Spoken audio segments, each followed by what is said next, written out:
This question can be really, really tough unless you know what they're testing here. If you can recognize the grammar rule, this is really easy. They are testing modifiers, and we need to understand this rule. It will absolutely come up, and it will come up in a way like this, where it's kind of hard to recognize. So if I'm looking at these choices, it just seems like the wording is changing. So my brain is like, oh, just pick whichever one sounds best, right? And that might be a style thing. Maybe we pick the shortest choice. But that's not going to help us here. It could be the case that the shortest choice is right, but we don't really know until we've applied the rule. And with a modifier, we have like this introductory part of the sentence. Okay, so this is a long one, but it's still an intro.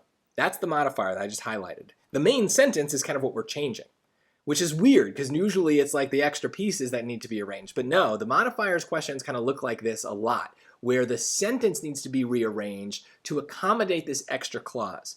If we have an extra clause, this little extra description, it needs to be really, really close to whatever it is describing. In fact, right after this comma needs to be whatever we were talking about. And it's hard to know what we're talking about because the modifier is so long. That's very unusual. But try to turn it into a question. After hearing a lineup of well-known famous art critics testify to the aesthetic value and originality of non-representational art like Bird in Space, what?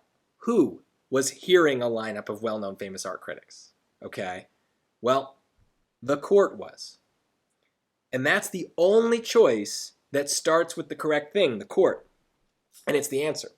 So Brancusi, he's the artist. So he's not hearing the lineup about his own art. He's the guy kind of involved in the suit. It's the court that's listening and trying to figure out what to do. So this is the wrong guy. B is talking about the ruling of the court, which seems related, but no, the ruling isn't listening to the lineup. That's not possible, right? Hearing the lineup has to be done by a person, not a ruling, so that doesn't work. And choice A is the closest, that's the biggest trap, is it does say the court. But actually, choice A is very similar to choice B. In this case, again, it's the ruling that we're talking about. I know it starts with the court, but that apostrophe S right there is the problem. It makes the court into like an adjective. We need the court to be like the subject of the sentence, the actual thing that the sentence is about, and only choice C has that.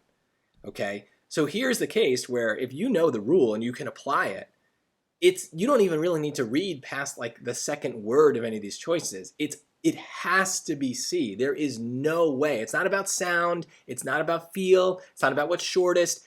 C is right because it's the only one that follows the rule. This is a tough rule to follow, but it is an important one if you're looking for those top scores. You need to be able to kind of know the rule and understand how it works, but more importantly, be able to recognize it when it appears randomly throughout an SAT. So my advice is, as always, pay attention to what the choices are doing. But if the choices aren't giving you anything, look at the sentence itself. Look at the structure. If it's got a modifier like a clause at the beginning, it's one of these. And the same thing goes for things like lists. If we have lists, we've got to think about whether the list is constructed properly. If we have a comparison, we have to think about how the comparison is constructed. Some predict the question stuff is not going to come from the choices. It's going to come from the sentence itself. So look in both places, and hopefully once you get your mind on the right rule, you'll be good to go.